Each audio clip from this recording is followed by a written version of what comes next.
It seemed inevitable for a few years now that disc brakes will start to dominate the specification of new bikes, and I think we've reached that point now. But this is the first time I've ever actually got to use a set on a road bike, and I'm incredibly interested, first of all, to know what they feel like, but also as to whether we as cyclists will actually benefit from this in the long run.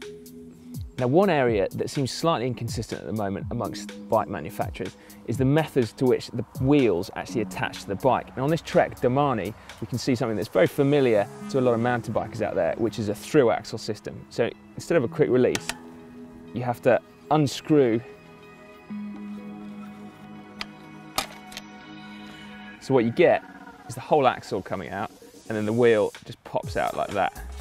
Now, what this means is that the wheel is much stiffer in the frame, and also the disc is always in exactly the same place. Because I have it on good authority from our friend Kaylee Fretz, the tech editor over at VeloNews, that one of the problems that is plaguing disc brakes on road bikes when it's a standard quick release is that they're actually quite noisy. Something you would never realise riding a mountain bike, given all the trail noise and the noise that the bike makes, is that a disc can ping against the pads and actually end up making quite a racket, which is something that we just wouldn't be used to on road bikes. So to get around it, through axles actually solve that problem. I think the first question to tackle with disc brakes is that of power. Now, they can make disc brakes as powerful as they want, but obviously on a road bike, there's a fairly limited amount of traction available to you. So my first impressions of it is that they're not necessarily more powerful than a rim brake. What you do get though is more modulation. To summarise that, the amount that you can pull the lever between the brakes just starting to come on and then locking your wheel up is huge, much bigger than with rim brakes. So you can get a much more control from that. Now, on a normal stretch of tarmac, that's probably not something that we're particularly bothered about.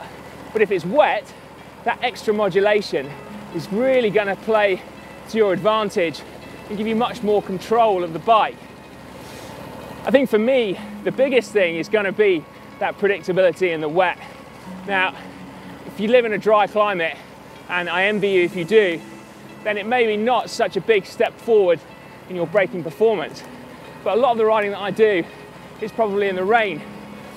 And that means that having brakes that feel exactly the same, wet or dry, is a real advantage. Now, I remember occasions in races where I've been using carbon rims in the wet, and you pull your brakes on and nothing happens. Now, with discs, that's just not going to be a situation you get into. And for me, that's a massive plus point. Now, one thing I do find weird, that I didn't think I would, given that I've spent a lot of time on mountain bikes with disc brakes, is the aesthetics of it. Like from a cross section, I love the look of a disc brake bike, but when I'm looking down, that doesn't look like a road bike to me.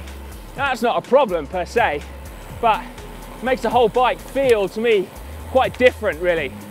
I'll get over it pretty quickly, but right now, it just doesn't feel like it's a road bike. Maybe someone needs to win the Tour de France on one. Now, one other thing I absolutely love about disc brakes, particularly on this Trek Domani, is that I've got hydraulic levers. So I've got Di2 plus hydraulic discs. So there are no cables on this bike. Now, that's just great as far as I'm concerned. Although there's no problem with gear cables and brake cables, they are one of the most irritating things that regularly go wrong on a bike.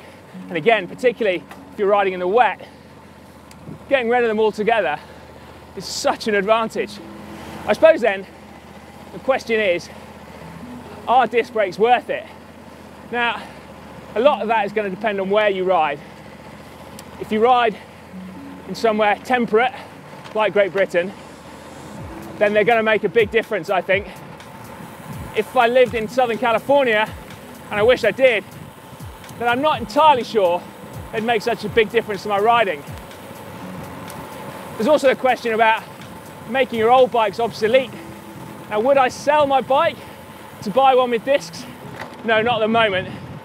But if I buy another bike soon, will it have disc brakes on it?